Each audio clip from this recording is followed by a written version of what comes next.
नमस्कार, मैं गुरप्रीत स्वागत करती हूँ आपका अपने YouTube चैनल डी स्टडीज़ में। आज का जो हमारा वीडियो रहने वाला है वो हिंदी व्याकरण के समुच्चय बोधक टॉपिक पर आधारित रहने वाला है। तो आज हम इसकी परिभाषा, भेद और इसके उदाहरण करने जा रहे हैं आज के हमारे वीडियो में। तो इसी के साथ अगर आपको मेरे वीडियोज़ और मेरा कंटेंट पसंद आ रहा है तो मेरी वीडियो को ज़्यादा से ज़्यादा अपने दोस्तों के साथ शेयर करना, लाइक और कमेंट करना और मेरे चैनल को सब्सक्राइब ज़रूर करना। इसी के साथ शुरू करते हैं हमारी आज की वीडियो, जो कि है समुच्चय बोधक, उसकी परिभाषा, भेद और उदाहरणों पर आधारित। तो इसी के साथ शुरू करते हैं हमारी आज की वीडियो। तो देखते हैं हमारा आज का टॉपिक, करते हैं इस पर चर्चा अच्छे से। तो समुच्चय बोधक, जिसको हम इंग्लिश में कंजक्शन भी कहते हैं, दो शब्दों या वाक्यों को जोड़ने वाले संयोजक शब्द को समुच्चय बोधक कहते हैं। जो दो शब्द होते हैं, जब वाक्य होते हैं, उन्हें आपस में जोड़ा जाता है तो उनको क्या कहते हैं? समुच्चय बोधक कहते हैं। आगे देखते हैं, जिन शब्दों की वजह से दो या दो से ज़्यादा वाक्य, शब्द या वाक्यांश जुड़ते हैं उन्हें समुच्चय बोधक कहा जाता है। जैसे यहाँ पर तब और वरना, किंतु, परंतु, इसीलिए, बल्कि, ताकि, क्योंकि या अथवा, एवं, तथा, अन्यथा आदि शब्द जुड़ते हैं, वहाँ पर समुच्चय बोधक होता है। इन समुच्चय बोधक शब्दों को योजक भी कहा जाता है। तो जो दो शब्दों या वाक्यों को जोड़ने का काम करता है उसे हम समुच्चय बोधक शब्द कहते हैं। इनमें जो कि होते हैं, जहाँ पर तब और वरना, किंतु, परंतु, इसीलिए, बल्कि, ताकि, क्योंकि या अथवा, एवं, तथा, अन्यथा आदि शब्द इसमें जुड़ते हैं, तो ये समुच्चय बोधक कहलाता है। समुच्चय बोधक को हम योजक भी कहते हैं क्योंकि ये किसी शब्द या वाक्य को जोड़ने का काम करता है। तो इसी के साथ बढ़ते हैं आगे। आई होप कि आपको समुच्चय बोधक की जो परिभाषा है समझ में आ गई होगी, जो कि समुच्चय बोधक होता है शब्दों और वाक्यों को जोड़ने का काम करता है, तो उसे हम समुच्चय बोधक कहते हैं। और देखते हैं, कुछ शब्द जब भेद प्रकट करते हैं तब भी शब्दों और वाक्यांशों को जोड़ते हैं। इसे अव्यय का एक भाग माना जाता है, इसी वजह से इसे समुच्चय बोधक अव्यय भी कहा जाता है। जैसे उदाहरण देख लेते हैं इसकी। राम ने खाना खाया और सो गया। और क्या है इसमें? समुच्चय बोधक है क्योंकि ये वाक्य को जोड़ रहा है। आगे है, उसने बहुत समझाया लेकिन किसी ने उसकी बात नहीं मानी। तो लेकिन भी क्या हो गया? समुच्चय बोधक हो गया कि ये भी एक वाक्य को जोड़ रहा है। अगर तुम बुलाते तो मैं ज़रूर आता। तो अगर भी समुच्चय बोधक का काम कर रहा है, जहाँ पर श्रुति और गुंजन पढ़ रहे हैं, और यहाँ भी हमने और पढ़ा था, तो ये भी एक समुच्चय बोधक है, संयोजक है, जो कि वाक्य को जोड़ रहा है। सीता ने बहुत मेहनत की फिर भी सफल नहीं हुई। ये भी एक समुच्चय बोधक की उदाहरण है। मुझे टेप रिकॉर्डर या घड़ी चाहिए। यहाँ भी हो गया, यहाँ पर जो कि संयोजक शब्द है, जो कि वाक्य को जोड़ रहा है। राम और श्याम आपस में बातें कर रहे हैं। क्या हुआ? वह धनवान है लेकिन कंजूस है। तो ये सभी क्या हो गया? समुच्चय बोधक की उदाहरणें हो गई हैं। तो इसी के साथ और उदाहरणें देख लेते हैं।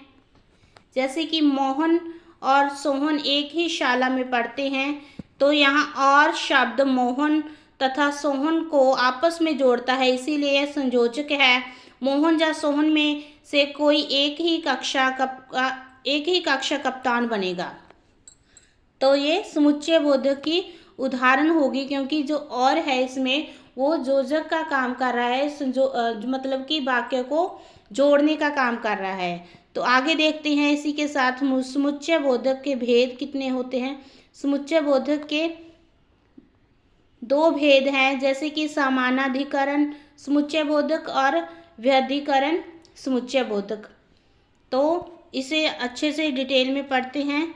समानाधिकरण समुच्चय बोधक। जो पद या अव्यय मुख्य वाक्यों को जोड़ते हैं उन्हें समानाधिकरण समुच्चय बोधक कहते हैं। जहाँ पर और तो आते हैं वहाँ पर समानाधिकरण समुच्चय बोधक होता है। जैसे जब कोई पद या अव्यय मुख्य वाक्य को जोड़ते हैं तो उन्हें समानाधिकरण समुच्चय बोधक कहा जाता है। जो समानाधिकरण समुच्चय बोधक होता है उसमें हमें यहाँ पर और तो आते हैं ये सब देखने को मिलता है। जैसे उदाहरण देख लेते हैं, सुनंदा खड़ी थी और अलका बैठी थी। तो ये समानाधिकरण समुच्चय बोधक की उदाहरणें हैं क्योंकि इसमें जो पद या अव्यय मुख्य वाक्यों को जोड़ रहा है। आगे है, रितेश गाएगा तो ऋतु तबला बजाएगी। तो ये दो मुख्य वाक्य हैं। रितेश जो है गाएगा और ऋतु तबला बजाएगी। तो इनमें जो कि दोनों वाक्यों को जोड़ा जा रहा है तो ये समानाधिकरण समुच्चय बोधक की उदाहरणें हो गई है। इसी के साथ इसके कुछ उपभेद देख लेते हैं समानाधिकरण समुच्चय बोधक के। इसके 6 भेद होते हैं। जैसे कि नंबर 1 पर है संयोजक समानाधिकरण समुच्चय बोधक, नंबर 2 पर विभाजक समानाधिकरण समुच्चय बोधक, नंबर 3 पर विकल्प सूचक समानाधिकरण समुच्चय बोधक, नंबर 4 पर विरोध दर्शक समानाधिकरण समुच्चय बोधक, नंबर 5 पर परिणाम दर्शक समानाधिकरण समुच्चय बोधक, नंबर 6 पर है वियोजक समानाधिकरण समुच्चय बोधक। तो ये इसके उपभेद हो गए हैं समानाधिकरण समुच्चय बोधक के। तो इसके 6 उपभेद होते हैं। आगे इन्हें हम डिटेल में पढ़ते हैं। नंबर 1 पर है संयोजक समानाधिकरण समुच्चय बोधक। इनसे 2 या अधिक वाक्यों को आपस में जोड़ा जाता है। इन शब्दों से शब्द, वाक्य और वाक्यांश परस्पर जुड़ते हैं। इसे संयोजक समानाधिकरण समुच्चय बोधक कहते हैं। जो समुच्चय बोधक अव्यय 2 शब्दों, वाक्यों या वाक्यांशों को इकट्ठा करते हैं उन्हें संयोजक समुच्चय बोधक अव्यय कहते हैं। तो जो वाक्य 2 शब्दों, वाक्यों या वाक्यांशों को इकट्ठा करते हैं उन्हें संयोजक समुच्चय बोधक जो कि अव्यय कहा जाता है। जहाँ पर भी वह और तथा एवं आते हैं ये हमें इसमें देखने को मिलती है संयोजक समानाधिकरण समुच्चय बोधक में। जैसे कि यहाँ पर भी वह और तथा एवं आते हैं वहाँ पर संयोजक समुच्चय बोधक अव्यय होते हैं जो अव्यय शब्द, वाक्य, वाक्यांशों में जोड़ने के अर्थ में आते हैं। तो इसे हम संयोजक समानाधिकरण समुच्चय बोधक कहते हैं। इसकी उदाहरण देख लेते हैं। जैसे कि राम और सीता पाठशाला जा रहे हैं। रवि, गोविंद और दास एक ही कक्षा में पढ़ते हैं। राम और मोहन दोनों मित्र हैं। सेब तथा नारंगी फल है। राम, लक्ष्मण और सीता वन में गए। महापुरुष एवं गुरुजन सभी पूजनीय हैं। बिल्ली के पंजे होते हैं और उनमें नख होते हैं। तो ये क्या हो गया, समानाधिकरण समुच्चय बोधक की उदाहरणें हो गई है।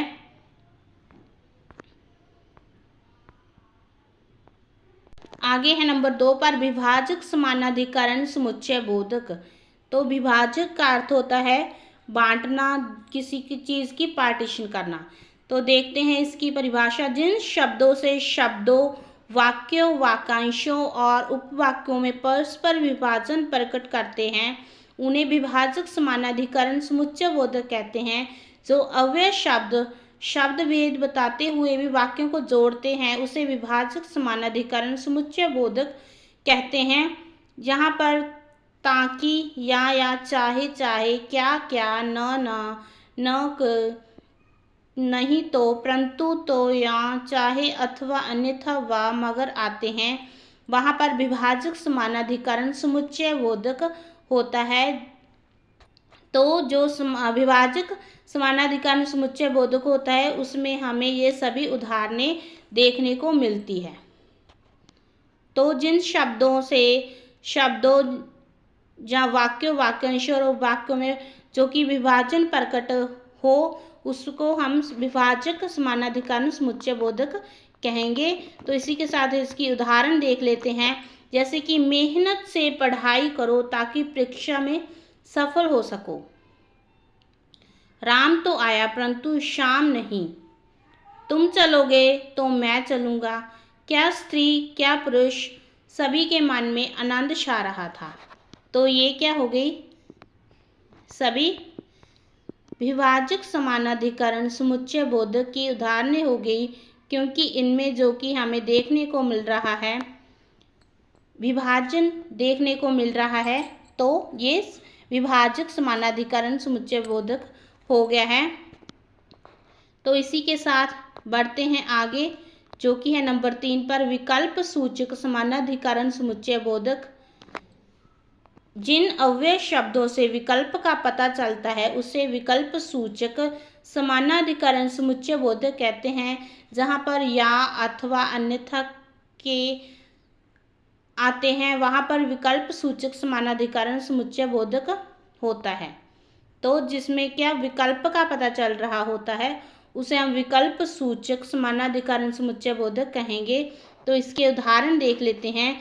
जैसे तुम काम कर सकते हो या पढ़ाई।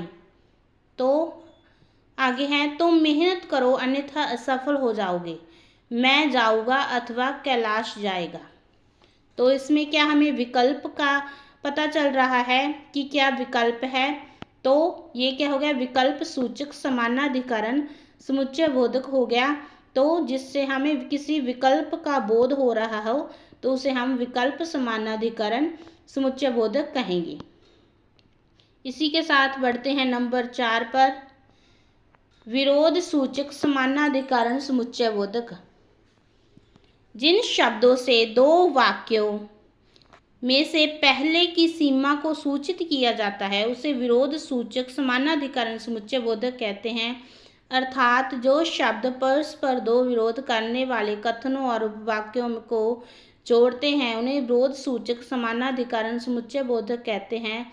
जिन अव्यय शब्दों से विरोध का पता चले उसे विरोधवाचक समुच्चय बोधक समानाधिकरण कहते हैं। जहाँ पर वर्ण पर परंतु किंतु मगर बल्कि लेकिन आते हैं वहाँ पर विरोधवाचक समानाधिकरण समुच्चय बोधक होता है। तो जिन शब्दों से दो वाक्यों में से पहले की सीमा को सूचित किया जाता है उसे विरोध सूचक समानाधिकरण कहा जाता है। तो इसी के साथ इसके उदाहरण देख लेते हैं। जैसे कि श्याम ने उसे रोका था पर वह नहीं रुका। सोहन पाठशाला गया था लेकिन पहुंचा नहीं था। झूठ सच को भगवान जाने पर मेरे मन में एक बात आई है। तो ये क्या हो गए, जो कि वाक्यों में से पहले की सीमा को सूचित किया जा रहा है। तो ये सभी क्या हो गए, विरोध सूचक समानाधिकरण समुच्चय बोधक हो गए। इसी के साथ आगे बढ़ते हैं नंबर 5 पर परिणाम सूचक समानाधिकरण समुच्चय बोधक।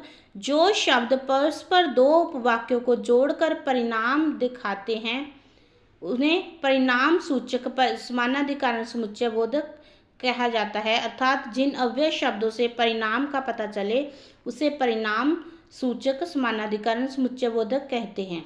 यहाँ पर इसमें जो आते हैं सो, इस कारण, अतएव, फलत, परिणाम स्वरूप, इसलिए, फलस्वरूप, अन्यथा आते हैं वहाँ पर परिणाम सूचक समानाधिकरण समुच्चय बोधक कहते हैं।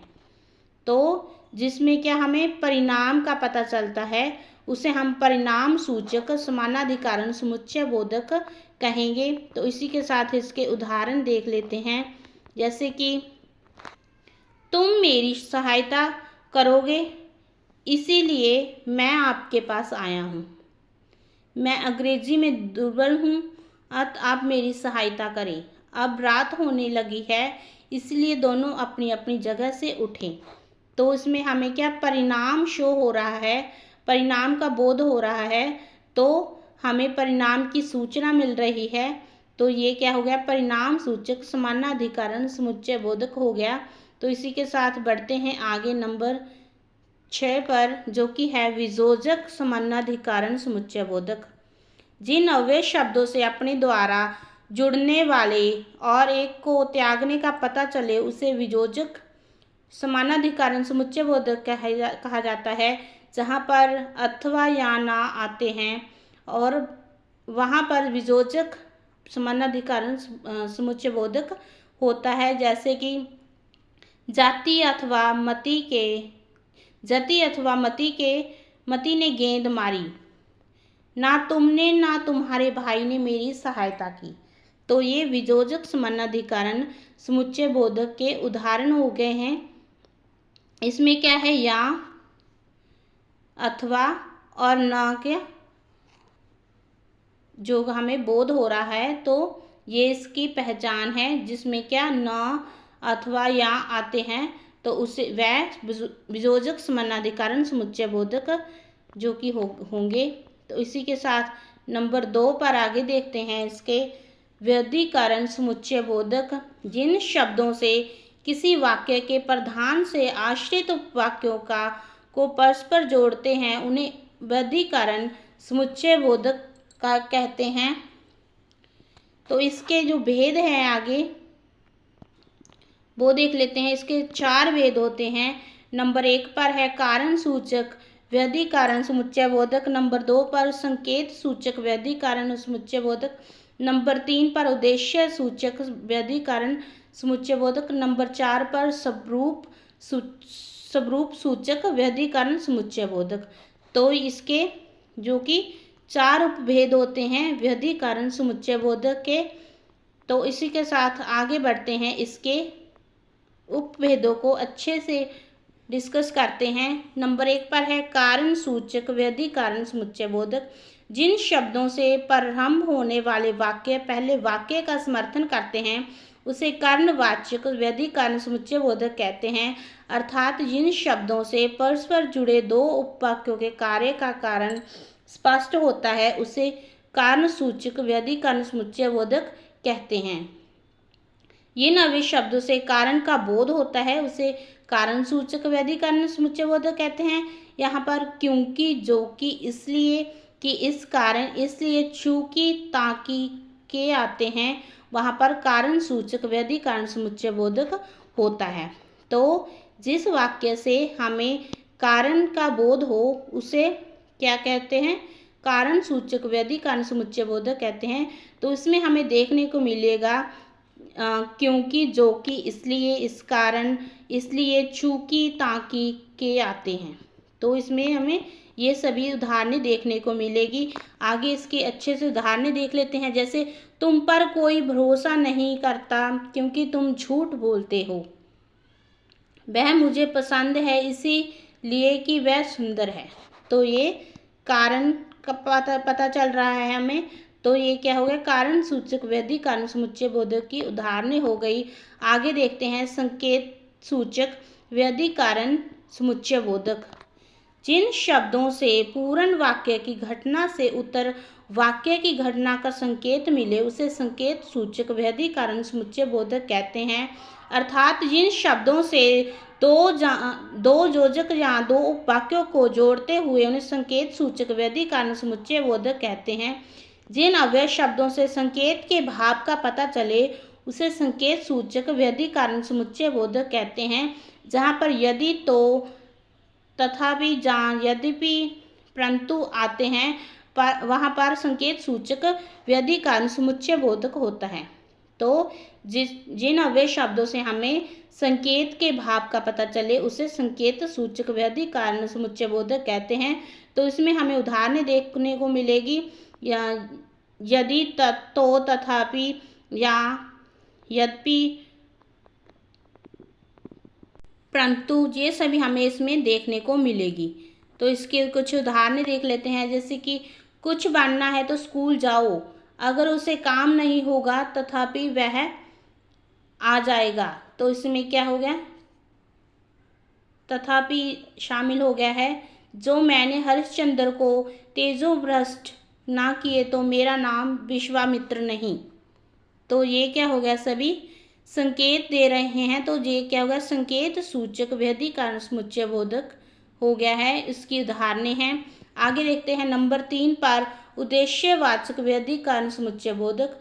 जिन शब्दों से दो उपवाक्यों को जोड़कर उनका उद्देश्य स्पष्ट किया जाता है उसे उद्देश्यवाचक व्यधिकरण समुच्चय बोधक कहते हैं। तो जिन शब्दों से दो वाक्यों को जोड़कर उनका उद्देश्य स्पष्ट हो जाता है या किया जाता है उसे हम उद्देश्यवाचक व्यधिकरण समुच्चय बोधक कहेंगे। जिन अव्यय शब्दों से उद्देश्य का पता चले उसे उद्देश्यवाचक व्यधिकरण समुच्चय बोधक कहते हैं। इसमें हमें देखने को मिलेगी ताकि, कि, जो, इसलिए, कि, जिससे आते हैं वहाँ पर उद्देश्यवाचक व्यधिकरण समुच्चय बोधक होता है। तो उदाहरण देख लेते हैं इसके।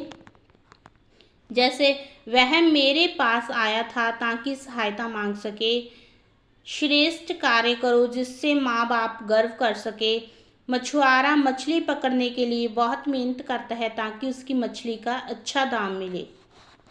तो ये क्या हो गया, उद्देश्य का पता चल रहा है हमें इसमें कोई ना कोई उद्देश्य छिपा हुआ है इसके उदाहरणों में। तो ये क्या हो गया, उद्देश्यवाचक व्यधिकरण समुच्चय बोधक हो गया। तो इसी के साथ नंबर 4 पर देखते हैं सबरूपवाचक व्यधिकरण समुच्चय बोधक। जिन शब्दों से मुख्य वाक्य उपवाक्य का अर्थ स्पष्ट होता है उसे सबरूपवाचक व्यधिकरण समुच्चय बोधक कहते हैं। जिन अव्यय शब्दों से स्पष्टीकरण आए उसे सबरूपवाचक व्यधिकरण समुच्चय बोधक कहते हैं। जहाँ पर आता है जैसे यानी कि, अर्थात, मानो आते हैं, वहाँ पर सबरूपवाचक व्यधिकरण समुच्चय बोधक होता है। जैसे कि उदाहरण है इसकी, वह इस तरह डर रहा है जैसे उसने ही चोरी की हो। श्री शुकदेव मुनि बोले कि महाराज अब आगे की कथा सुनाएं। तो ये क्या हो गई, सबरूपवाचक व्यधिकरण समुच्चय बोधक की उदाहरणें हो गई। तो जिन शब्दों से मुख्य उपवाक्य का अर्थ स्पष्ट हो उसे हम सबरूपवाचक व्यधिकरण समुच्चय बोधक कहेंगे। तो इसी के साथ हमारा आज का वीडियो यहीं पर समाप्त होता है।